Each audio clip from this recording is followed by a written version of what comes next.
উচ্চ মাধ্যমিকের রেজাল্ট আসলে এক অদৃশ্য ইরেজার, যা কয়েকটা নম্বরের বিনিময়ে খুব সন্তর্পণে আমাদের জীবন থেকে মুছে দেয় অনেক কিছু। রেজাল্ট বেরোনোর কিছুদিনের মধ্যেই স্কুল ইউনিফর্মটা ধীরে ধীরে উঠে যায় আলমারিতে, আর তারপর একটা সময়ের পর তারা হারিয়ে যায়, কাউকে কিছু না জানিয়ে।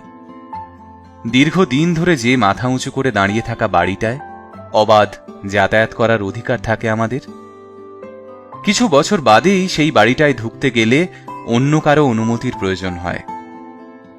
যে বন্ধুদের সাথে একটার পর একটা ক্লাস বাঙ্ক করে কখনো মাঠে, কখনো স্কুলের পিছনের পাঁচিলে বসে সারা জীবন যোগাযোগ রাখার কথা দিই আমরা, একদিন তারা পাশ দিয়ে হেঁটে গেলেও চিনতে পারি না। আমাদের ভালো নাম মন থেকে মুছে যায় অনেকের। আমরাও ভুলে যাই কাকে তার বাবার নামে ডাকলে সে খুব রেগে যেত।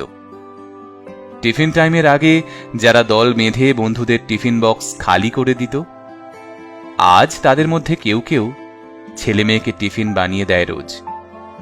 বেশি করে ঝাল দিয়ে ফুচকা কিংবা বাসি তেলে ভাজা লুচির স্বাদ কবে যে জিভ থেকে উধাও হয়ে যায় কেউ টের পায় না। এখন সরস্বতী পুজোর কাটা ফল প্রসাদ বা গরম ভোগের ধোঁয়া দেখলে বারবার মনে পড়ে স্যার ম্যাডামের মুখগুলো। 23শে জানুয়ারি বা 25শে বৈশাখের সকালে প্রভাত ফেরিগুলোকে যেন ধার নিয়ে ফিরিয়ে দিতে ভুলে যায় আমাদের।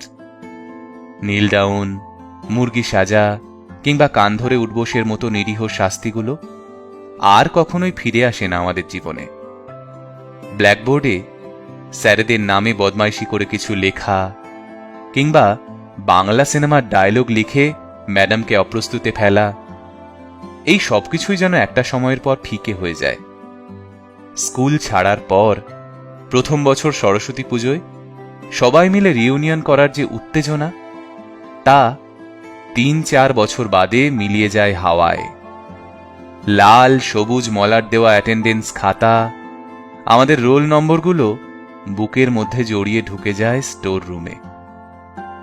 আমাদের বসার বেঞ্চ দখল করে নেয় নতুন ছেলেমেয়েরা।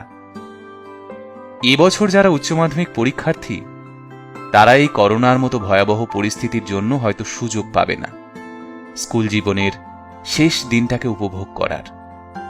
শেষ দিন ছোট ছোট গ্রুপ করে একে অপরকে জড়িয়ে ধরে কান্না, স্বজন হারানোর শোকের মতো যন্ত্রণা বুকে নিয়ে মাথা নিচু করে বাড়ি ফিরে আসা, এসবের কিছুই তারা টের পাবে না। তবে আশা রাখি সোশ্যাল মিডিয়া, ভিডিও কলের দৌলতে তাদের মধ্যে পারস্পরিক যোগাযোগ থেকে যাবে বছরের পর বছর। তবু এই যে এত কথা বলা, এত কিছুর মুছে যাওয়ার কথা বলা, এসবের পরও মনে থেকে যায় দুটো চোখকে। একদিন যে চোখে চোখ পড়ে গেলেই আমাদের চোখ নেমে যেত আপনা থেকে, অপ্রস্তুতে।